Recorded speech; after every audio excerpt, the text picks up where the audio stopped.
Rocky, you doing okay in the booth? Yeah? All right. Go for it. I think we're good. Cool, let's do it. Let's do it. Let's not forget the ever-important slate.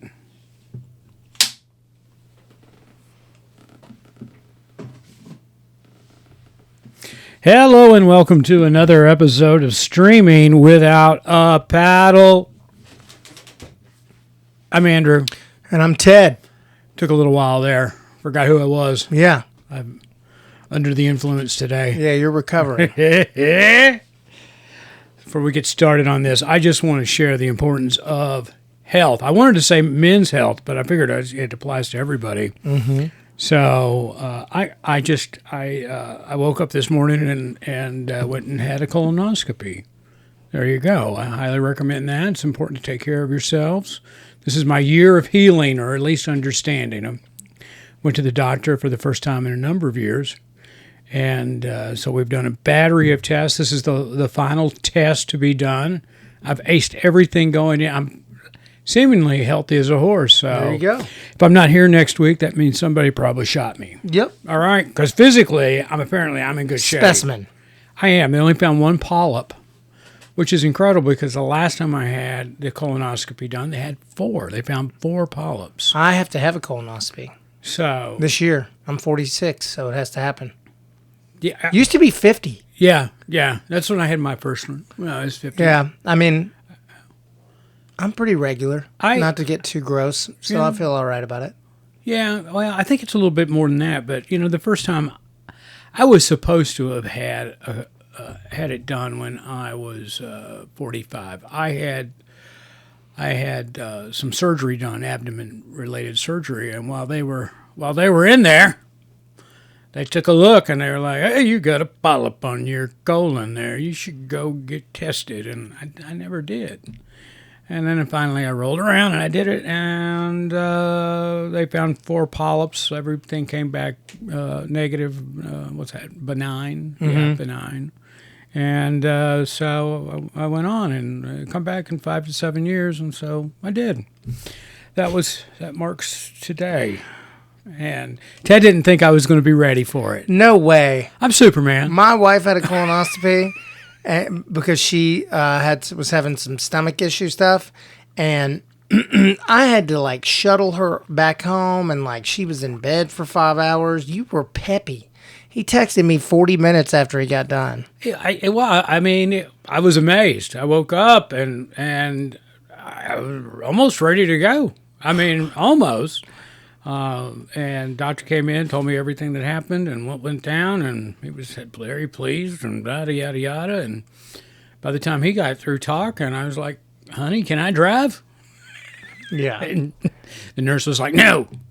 So, you're a smidge loopy. I can see it in you. No, I'm feeling fine. I'm feeling good. I got my caffeine. Your eyes. I can see a little bit of... I haven't had food since, and I have now, so I'm a little peppy. The last thing I ate was Saturday night about 9:30. Was the last time I put food in my mouth, right? And then, of course, all day Sunday... You were cleansing. You were... My wife was so cute. She put a Post-it note on the wall opposite of the throne. And so after I started taking the cocktail, yeah, I went in there and I shut the door and I looked up, and there was that note of encouragement. It was you can do it. I felt like the water boy there. Yeah. More than one way, right? I bet. Right? All right. Enough about my medical stuff, but everybody go get, it's really important. If there are people out there that you love and that you feel might love you, take care of yourself. Go get it checked out. It's nothing. I'm going to, Andrew. I'm sorry. Get in there, Ted. But my insurance doesn't cover it. We could have done a double today. My medical insurance. We could have done the show from the post-op. Oh man, that would have. My medical insurance, this is how broken the American insurance medical system is. They will cover the colonoscopy. They will not cover the anesthesia or what is it, a local anesthesia? It's like a Valium. Well, it knocks you out. It's an injectable. It's not. I asked her specifically today when she was doing it, because she came in and introduced herself, and I said, Propofol, the stuff that killed Michael Jackson. Okay. That was a whole different circumstance, so don't take what I said. But anyway, she says it's kind of like that, but it's not that, right? And so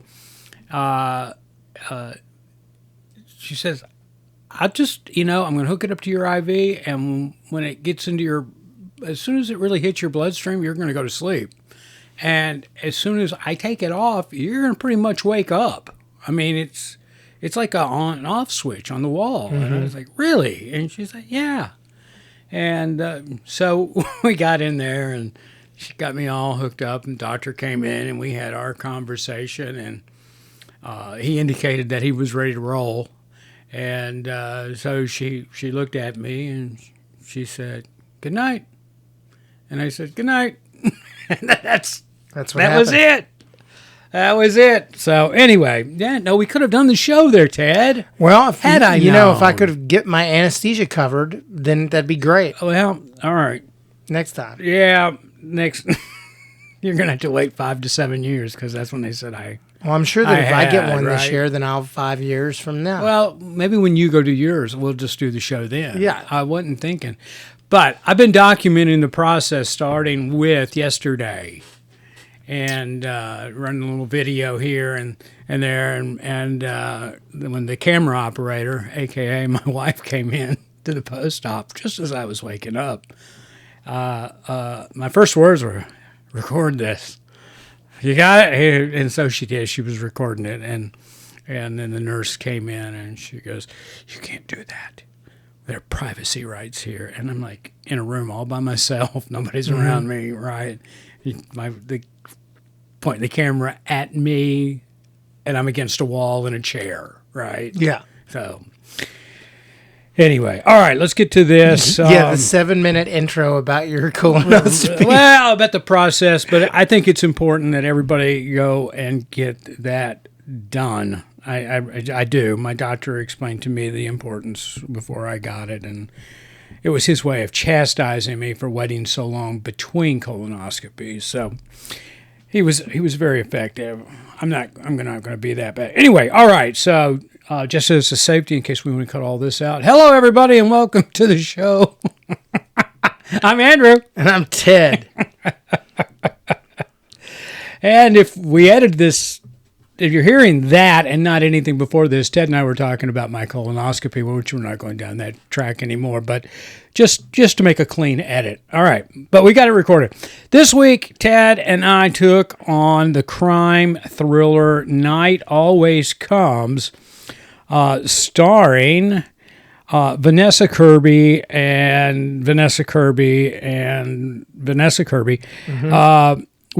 With appearances from Jennifer Jason Leigh, and where'd he go? Stephen James. Randall Park's in this. You'll know him from one scene. Yeah, but he's in it. And Zach Gottsagen, he's in it. He's from the Peanut Butter Falcon. Yeah. But it's really this. It's a Vanessa. Let me say this. It is a multi-award nominee Vanessa Kirby vehicle. She's been nominated for Best Actress for an Oscar, for an Academy Award, Golden Globes, the British Academy Film and Television Awards, BAFTA, is that what they pronounce it? And so, I mean, multiple awards, just multiple awards. She's very talented, and for our younger listeners out there, you're really going to know her in the recent for being in the Fantastic Four that just came out. So there you go. Hobbs and Shaw. She was in it. She's I loved her in the Mission Impossible stuff, Avengers, Doomsday.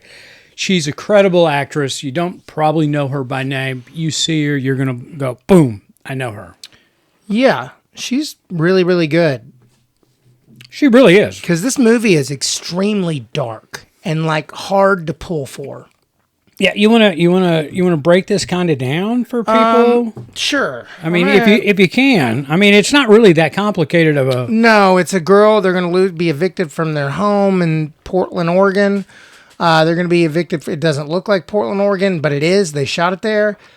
Her and her brother that has her mentally handicapped brother and her mom, who I thought might have been syndrome. Down syndrome. You can say Down syndrome. Okay, he had Down syndrome. And I thought the mom might have been like a drug addict or an alcoholic, but it never really materialized. She just seemed kind of like whatever. She was just a crappy mom. Yeah, Jennifer Jason Leigh. Yeah, wonderful actress. And she kept her clothes on in this one. She did. So anyway, this sister or the daughter, Kirby, the daughter, Vanessa Kirby, is trying to keep everything afloat and buy this house that they have been living in, and she's kind of gotten it out, but her mom keeps messing up and falling through.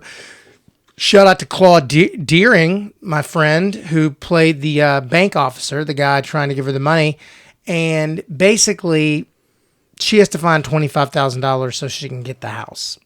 Yeah. And then she is a bar. This is where it gets. I need to read the book because now I'm like, is this in the book? I'm glad you brought it up. This is a book. This is a book, but I do, the thing that got me, and I did like this movie, didn't have a ending. It just stopped. It was a terrible ending. I imagine that's why people are giving it more like a 50 than they are anything else. But I thought it was interesting. So in one night, this girl works in a factory, a bread factory.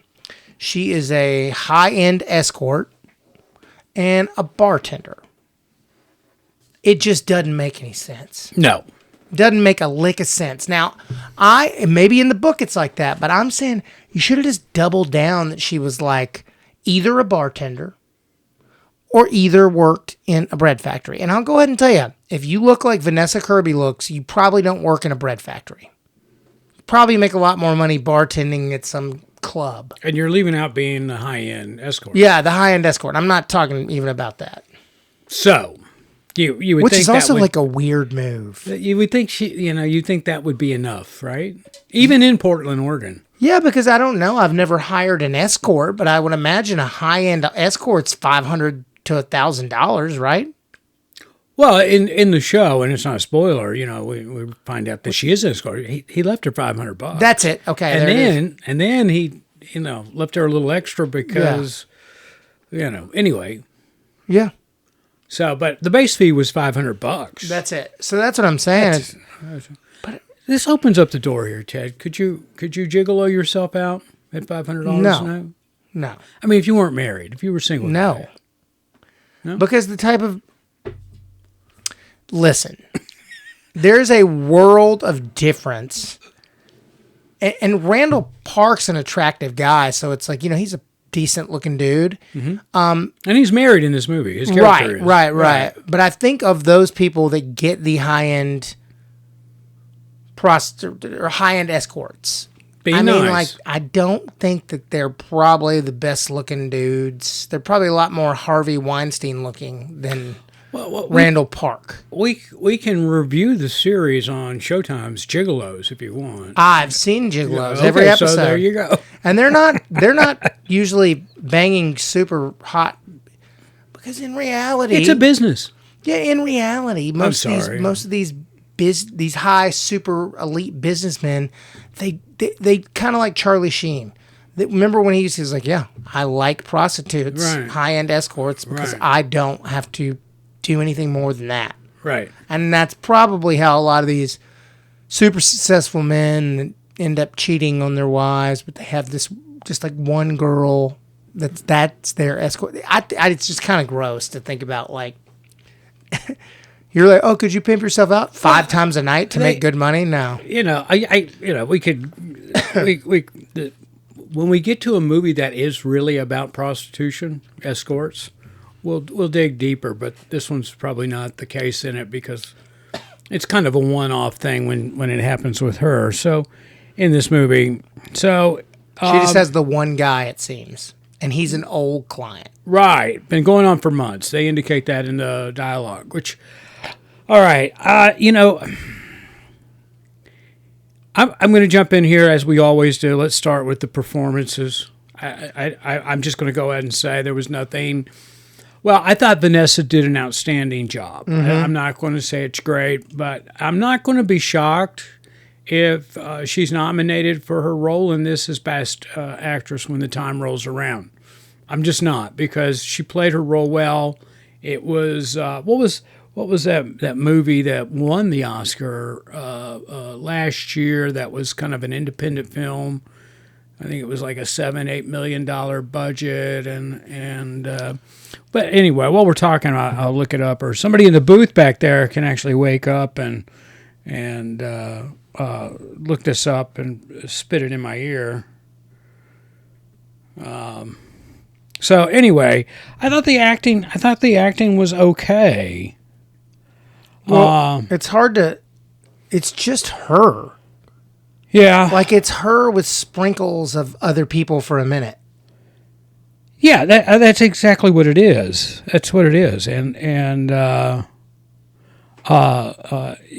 she did. It was a good performance, and I kind of looked at this as, all right, this is her. This is a movie that will potentially earn her a nomination because of her acting in it. So, but there you go. That's I will say that. I can't find what that independent film was. That won Best Oscar? Well, it was nominated. I can't tell you. I mean, if I it didn't watched, even. and it Who was watches real cheap thing. And Did you watch the Oscars? yeah, I thought I did. I don't think I haven't watched it in 2 years. Well, occupational hazard. Doing it for the listeners. Honora,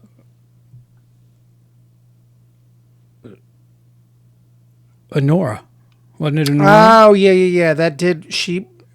Honora, Best Yeah. Picture. That was kind of shot on the street, and Yeah, took home 5 Oscars. All Best of his Picture. films are like that. Right. Every one of them. They all like he did Florida Project, and he did this movie called Tangerine. He never does a big budget movie. He's always like 5 to 10 million. Yeah, well, I'm relating this movie to that movie in the sense of I think Vanessa could potentially be nominated, and it's not going to surprise me if she is. Anyway, the performances were good. I mean, for what it was. I didn't see a lot of issue with the directing. Now I was looking at this movie was directed by Benjamin Caron. By all accounts, this is his second feature film, but he's Sharper, and then this one are the 2 features that he's directed. Now, he's done a lot of television work and directed Andor, The Crown, the Sherlock TV series. So he's got a lot of television drama experience, and when I say that for the purposes of everything that he seems to have directed would be one episode within that series, which is very common for series these days, dramatic series, especially a long form dramatic series where each episode is anywhere from 50 to an hour and 20 in length. So, but there you go. I didn't have any problems with the direction in here. I thought it was a little loosey-goosey at times, maybe with the camera work. But I understood why they did that because, they were trying to give it a hard feel. Make it feel chaotic. Yeah. One camera, a lot of handheld kind of stuff, steady cam, not a lot of dolly stuff or on sticks. So, that all worked out for me.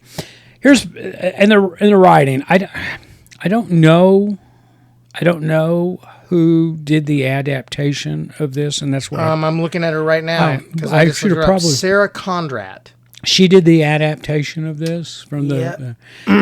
Here's my problem with this series. This feature. I almost want to say that they shot, and I'm not reading the novel. I'm not reading it because of the taste that this movie left in my mouth. I don't think there was a lot of adaptation in this. I think a lot of the novel was left into this movie. Okay. I do. It really felt like, and I say that because scenes in this movie were so protracted, and there was so much dialogue, like you're having to read this, and in a novel, and just to me that kind of detracted from it. And I'm going to go with you back to what you said. They almost made the characters overcomplicated in this movie. Yeah, it's a simple goal. It really is. And, my other problem was the stupidity of the story.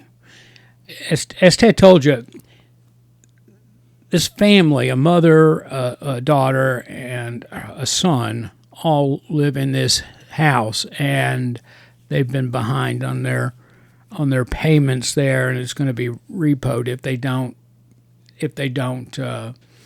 Actually, it's already gone into that, and the realtor it's already been assigned for sale, and but they're given a chance to buy it, to pay it off, basically, and they need $25,000, and the morning that they're supposed to go and put the $25,000 down or pay, the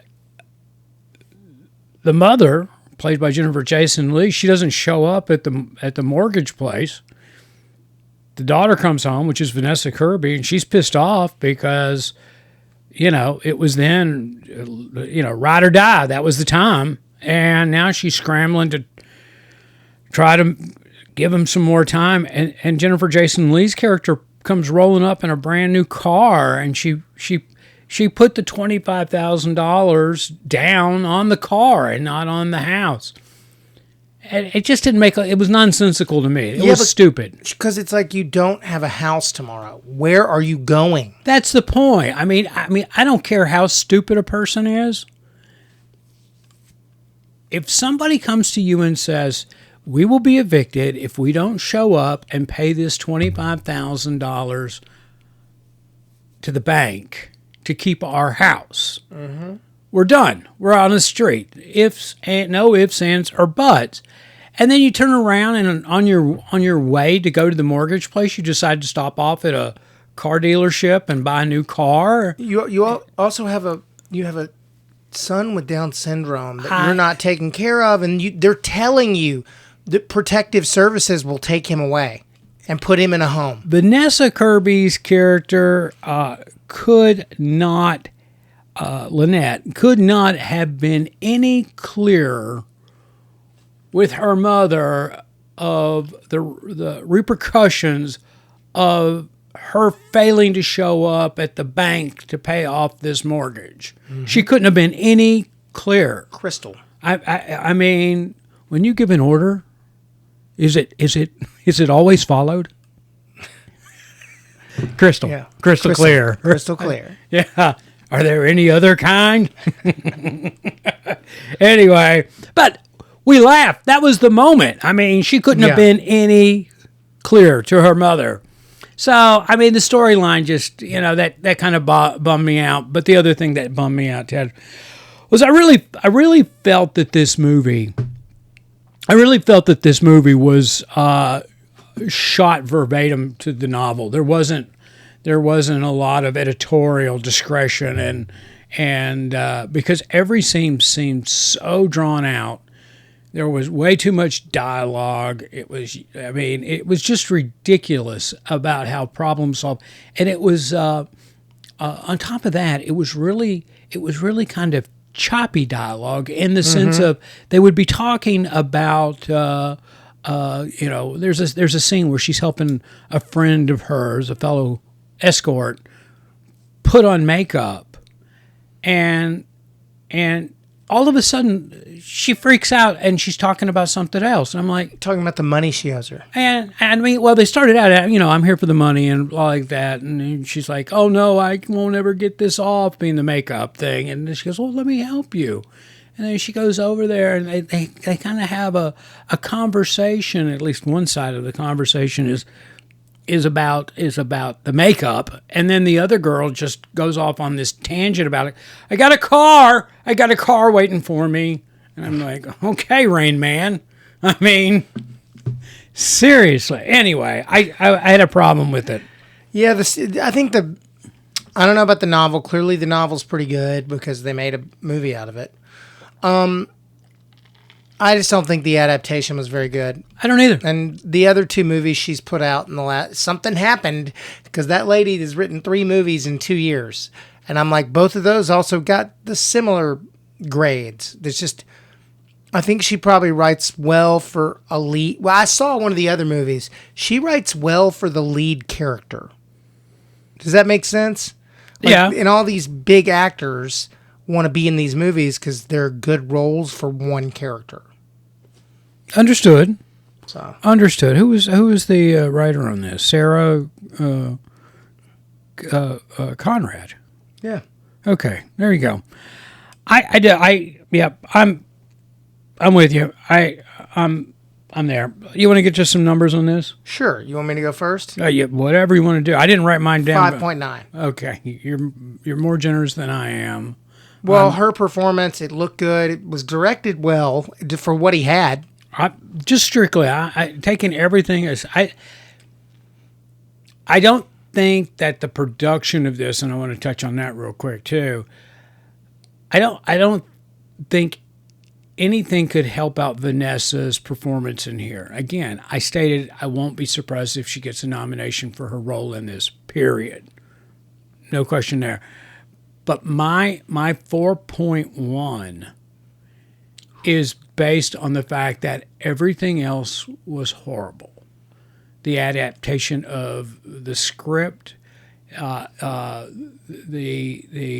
was a big part of it. I mean, that's the major part of it. It's clunky. It's very clunky. And again, the scenes were so protracted. And speaking of scenes, on the production side of this, oh my God, this was a nightmare to make. There were so many company moves on this show. So many locations. Oh my God. And everything was shot at night. I thought that. I bet this movie took 45 days. Oh my. Do you think it took 45 days? A day or two for every location, and there's clearly 45 locations in this movie. And just so people know, most of the time these days, even on take a Marvel movie out of it, because those are 4 to 6 months. But just so people know out there, if you shoot longer than 45 days, that's a big movie. On a movie, especially like this. A big movie. I mean, like we shot The Help for 90 days. And put that in perspective, that is set back in the day. It's a period piece where they're literally building stuff that's not there. Doesn't exist anymore. So that's why that takes so long. Yeah. But like this, they didn't build anything. They were just using the streets of Portland. Yeah, that's the thing too. Everything was shot on location on this because I mean you can tell, and I just figured this was a nightmare to shoot. As a former location person, I was just like, okay, there, boom, boom, boom. I was just like, holy crap, these are all company moves. Yeah. I thought the same thing, and I never think about that. And just so you guys understand, when you're making a movie and you're doing a company move, every time you do that, you're coming into a place for the first time. Now, transportation and might have a little leeway, typically not, because all the gear and equipment's being used the day before. Right? So if call time's at 7 p.m., let's just use this as an example, or 4 p.m., 4 in the afternoon, since this was a night shoot. If call time's at 4 p.m., that means all these trucks and equipment and all that is just really pulling up to the location at call time, 4 p.m. Again, they might have a little latitude with the transport department of eating a little overtime by, all right, we're going to bring you guys on. We'll give you a 2 o'clock call time so you can start bringing the trucks in. But that's all they'll do. I mean, transportations will only get the gear there. They won't go in there and start breaking and putting things together for the camera department or for the lighting and grip. That crap doesn't happen until the lighting and grip guys get there. That crap doesn't happen until the camera team gets there. And they start building their own little world to work out of. And that takes hours to rebuild every single time you make a move. At least hours. 2. Yeah, because actors, their call time is usually about 30 minutes to an hour after the other people get there. Hours. And then you don't. It's also, I think we're talking inside baseball too much right now. Well, I want our audience to know. I mean, it is a real pain in the keister on company moves. I mean, if you're going to be there for a couple of days, then okay, fine. I get that. I understand it. I've been involved with that. But this movie had so many different locations in it. It wasn't even funny. So, I mean, that's why I'm saying this production on this was a nightmare, because there were so many company moves and the repetitiveness of breaking down, packing up, getting there, setting up, getting organized. And again, at the end of the day, nobody likes to pack up a truck after 8 hours or 10 hours of actual work and then basically go through it again the next day. It's just a pain. And that's where this movie was in my book. It had to have been a pain in the butt. And I can't imagine the budget on this was a lot. I just can't. I didn't see anything about the budget, but I just can't imagine the budget being a lot. 6 to 8? I don't, again, I'm not going to, I'm going to say it's going to be higher than that just because of all the moving. 10? I mean, what do you think she got? $1 million? Well, I'm talking, above the line, below the line. Above the line carries the actors typically, and below the line, the SAG actors and the executives, the director, that kind of thing. Below the line are the men and women that are in the trenches doing the as I say, heavy toting. And so I would say, just because of all the moving on this, location changes.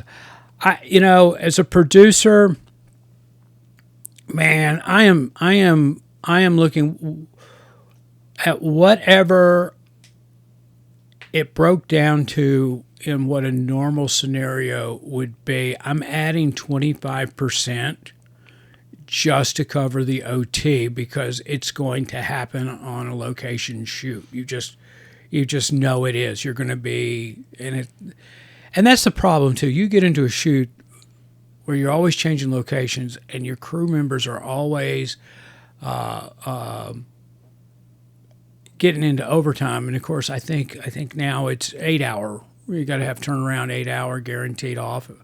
And but it's still... I think it's 12. Well, back in the day, it was, kind of like... You have to have 12 hours.